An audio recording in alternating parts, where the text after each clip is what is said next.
Bonjour, j'espère que vous allez bien. Merci d'être là au rendez-vous. Aujourd'hui, nous allons aborder le point Phénix ou l'expérience du point Phénix dans la biographie.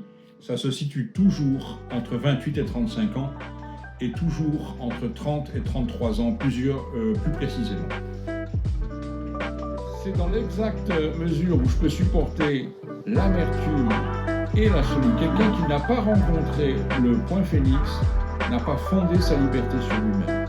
C'est comme acquérir une force et on ne peut pas développer la véritable liberté sans rencontrer en même temps cette solitude et ce chaos fondamental.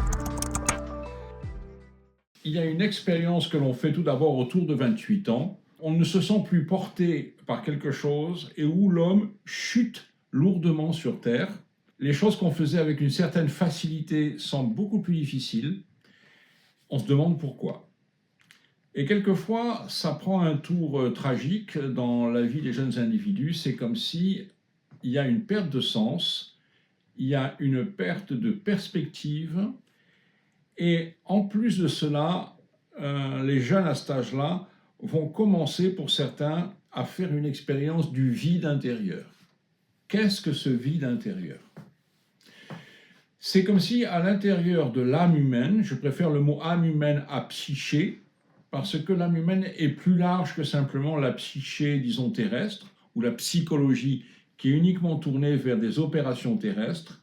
Et donc l'âme humaine englobe la psychologie de l'âme humaine. L'âme humaine a un côté dans le ciel et un côté dans la terre. Ça laisse le champ ouvert. Et dans ce champ ouvert, autour de 28 ans, on peut se sentir creusé de l'intérieur et vidé en soi-même. Et il y a donc une sorte de mal-être qui peut apparaître, une sorte de doute, une sorte aussi d'ennui avec certaines choses. C'est comme si le monde, ça devenait un peu fade pour certaines choses qui m'avaient passionné auparavant, cette espèce d'affaiblissement de l'intérêt. Ce qui amène généralement à avoir une rupture assez forte avec les amitiés tissées d'avant. Et ces amitiés tissées d'avant, c'est comme si d'un seul coup, elles n'existaient plus. Elles se distancient. Et ça nous place dans une situation sociale où il s'agit d'être ouvert à un autre monde, à une autre dynamique. Et cette dynamique fait que je vais faire des rencontres à nouveau, puisque ce n'est pas moi qui suis le porteur de mon destin, ce sont les autres qui m'amènent le destin. Je cherche mon destin et le destin me trouve. Je cherche mon étoile, et c'est de ça dont il va s'agir dans cette partie-là de la biographie. Mon étoile me trouve. Et ça a à faire avec une image.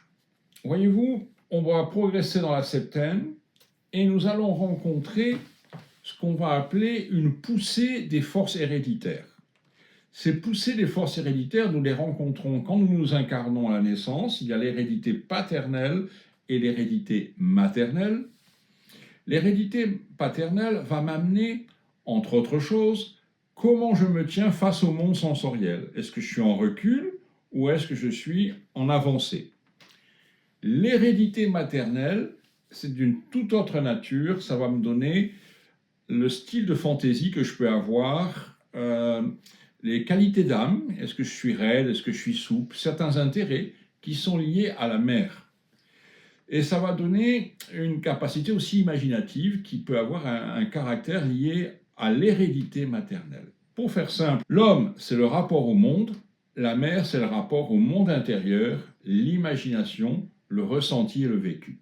Nous allons avoir une poussée de l'hérédité qui n'est jamais tant forte qu'autour de la trentaine, puis cette poussée héréditaire s'effondre d'un seul coup. Et quand elle s'effondre, c'est l'occasion de faire émerger ce que j'aimerais appeler l'homme neuf, l'être neuf. Et cet être neuf va avoir un challenge assez important, c'est de se recréer lui-même dans son propre dynamisme, sans s'appuyer sur les forces d'hérédité, qui en fait sont en train de s'effondrer tout simplement. Et c'est cet effondrement qui va donner le début d'une scène que nous appelons la scène de l'oiseau phénix, Et je vais en raconter, disons, les aspects pour mieux comprendre, car à travers certaines images de la mythologie, nous comprenons mieux ce qui nous arrive quand nous traversons cette sphère.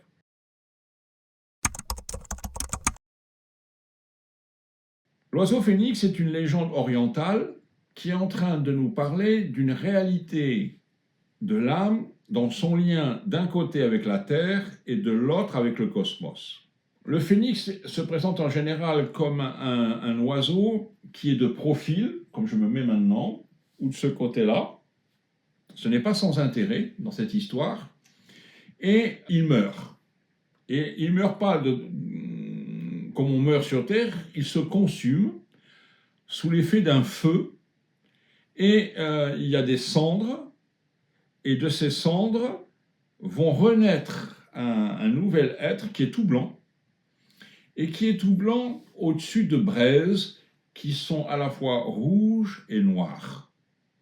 Comme quand nous regardons un feu qui d'un côté fait des braises noires et nous voyons rougeoyer à l'intérieur le rouge. Généralement, nous avons des cendres qui sont à côté et ces cendres ont une couleur blanche. Le point phénix a affaire avec cet oiseau qui ressuscite de ses cendres. Il a une couleur blanche et quand il ressuscite, il a un côté hiératique. Hiératique signifie qu'il a une posture et une dignité. Et ce côté hiératique fait qu'il va s'apercevoir qu'il a 3 petits-enfants qui sont devant lui et qui ouvrent le bec et qui ont faim. Et c'est une faim particulière qu'ils ont. Et le phénix doit trouver une solution et il n'a pas le choix, il n'y a rien à donner. Et donc, il faut qu'il se tourne vers son cœur. Et avec son bec qui est courbe, il va percer son cœur et attraper une goutte de sang. Et cette goutte de sang, avec son bec fin, il va amener cette goutte de sang dans le premier enfant qui est rassasié complètement. Il va faire la même chose pour le deuxième enfant. Il va prendre une goutte de son cœur, il va le donner au deuxième enfant et le deuxième enfant est rassasié complètement. Et pareil avec le troisième, une troisième goutte de sang et il va être rassasié aussi. Et donc ceci est en train de nous parler de 3 forces de l'âme qui reçoivent une nouvelle direction qui est liée avec les forces du capitaine, les forces du jeu, c'est-à-dire cet être invisible mais qui se manifeste à travers le sentiment, qui se manifeste à travers la conscience et qui se manifeste à travers notre volonté. Ce jeu qui est invisible et qui se manifeste pourtant, c'est ce qu'on va appeler la présence à soi. Cette présence à soi, elle peut être intellectuelle et nerveuse, mais il existe un second ordre de présence, c'est quand on se tient stable dans les forces du cœur. À ce moment-là, nous sommes avec un registre moins neurosensoriel de la présence du jeu, du capitaine, mais quelque chose de plus global. Et si cette présence du jeu qui est plus globale, dans une saisie de l'être dans son entier, eh bien ça fait le pendant à, je dirais, une sorte d'expérience du jeu très neurosensorielle sur des points très précis en rapport avec le monde. Donc nous avons une sorte de polarité, n'est-ce pas, entre le jeu qui se sert des instruments du monde sur des points très précis sur lesquels il faut qu'il agisse, et cette expérience de soi-même qui saisit tout notre être d'une manière globale. Eh bien, c'est ce qui est en passe de naître vers 28-35 ans. C'est cet oiseau dans la mythologie orientale qui nous parle d'un nouveau rapport où on peut se servir maintenant des forces du cœur pour nourrir, on pourrait dire, les 3 égoïsmes de la pensée, du sentiment et de la volonté. Et ils vont être nourris avec les forces lumineuse du jeu. Je suis. Ça va se passer très différemment suivant que je rencontre le point phénix, je dirais, autour de 30 ans, autour de 31-32 ou autour de 32-33. Quand le point phénix a lieu plutôt vers 30 ans, ça va me mettre en lien avec ce qu'on appelle traditionnellement les forces du père.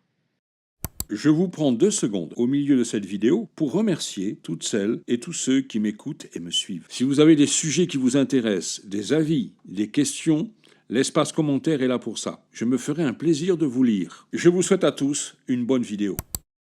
Si je suis dans un point phénix entre 31 et 32, ça va me mettre en lien avec ce qu'on appelle traditionnellement les forces du Fils. Et si le point phénix se déploie entre 32 et 33 ou 33 et demi, eh bien, ça va me mettre en rapport avec des questions d'esprit. Et c'est assez fort dans comment les choses se tiennent. Qu'est-ce qui va se passer dans ce point phénix? Il existe, disons, deux possibilités. Une possibilité qui est unique, c'est-à-dire que tout semble aller pour le mieux dans ma biographie, comme jamais ça n'a été le cas auparavant. C'est ce que j'appelle l'expérience solaire du point phénix. Tout me réussit, tout se renouvelle, je suis sur un petit nuage et l'horizon est flambant. Je dirais que c'est un cas sur 20. Le contraire, c'est que j'ai un point phénix et je vais rentrer en catastrophe, en souffrance. Et à ce moment-là, je vais faire 3 expériences qui sont fondamentales. La première expérience, qui est liée à ce qu'on appelle les forces de la solidité du sol, on pourrait dire Saturne, ce qui tient le sol, ce qui fonde comment je m'appuie dans les choses, eh bien, je vais avoir une perte de sol. Je sens que le sol s'effondre sous mes pieds et c'est une expérience extrêmement désagréable. Une deuxième expérience de l'âme, c'est qu'il n'y a plus d'horizon. Je n'ai plus d'horizon possible. Tout ça est comme éteint. Je ne peux pas me projeter. Je n'ai plus de projet. Il n'y a plus d'expérience d'horizon. L'horizon est bouché complètement. À ce moment-là, on rencontre une force qui s'appelle la force de Jupiter. Et la force de Jupiter, ici, a toujours à faire avec une intelligence périphérique qui ouvre et nourrit les horizons. Et on verra que les expériences d'horizon ont toujours 3 degrés, un horizon immédiat, un horizon à moyen terme et un horizon qui serait au-delà des montagnes de l'autre côté. Ensuite, je vais avoir une troisième expérience qui est liée aux forces de Mars, à la parole, à la liberté que j'exerce. Eh bien, c'est comme si je n'ai plus d'initiative possible, je n'ai plus de force, je n'ai plus de parole et les bras me tombent, je suis, on pourrait dire, dans une sorte de dépression de l'initiative. Je deviens incapable d'avoir une initiative. Et là, c'est les forces de Mars qui sont en train de me quitter. Et tout ça prépare la question qui vient maintenant avec le Soleil et qui a à faire, est-ce que la vie peut prendre un nouveau départ? Est-ce que la vie mérite d'être vécue? Et est-ce que je veux rester attaché à ce qui est lié au passé mais qui est en train de mourir? Ou est-ce que je veux prendre le challenge de la liberté nouvelle? C'est une affaire de décision en quelque sorte supérieure. Je dois tenir conseil avec mon jeu, avec moi-même, et j'ai besoin à cet endroit souvent d'une première forme puissante où j'expérimente la grande solitude. Et donc cette grande solitude, elle a une vertu, c'est qu'elle est amère, et l'amertume a cette faculté de nous ramener à nous-mêmes. Voyez-vous, quand nous mangeons quelque chose d'amer, comme en automne les salades, les endives ou des choses comme ça, eh bien tout ce qui est amer nous ramène à nous-mêmes et tout ce qui est sucré et juteux, on s'épanche dehors. Et donc l'amertume m'amène à une expérience de solitude et il est nécessaire de la goûter. L'amertume et la solitude, que je vais apprendre à me tenir tout seul sur moi-même, c'est-à-dire dans ma décision, dans mon fort intérieur, dans les nouvelles idées que je veux concevoir. C'est comme acquérir une force qui doit comme émerger de tout soutien, et cette force à ce moment-là, elle fonde véritablement ma liberté. quelqu'un qui n'a pas rencontré le point phénix n'a pas fondé sa liberté sur lui-même. On le voit très bien dans une biographie. Et on ne peut pas développer la véritable liberté sans rencontrer en même temps cette solitude et ce chaos fondamental. Voilà, c'était une approche pour vous faire réfléchir. Ce que vous vivez à ce moment-là de votre vie n'est pas anormal, c'est même une base nécessaire à la vie du point de vue dont nous en parlons aujourd'hui.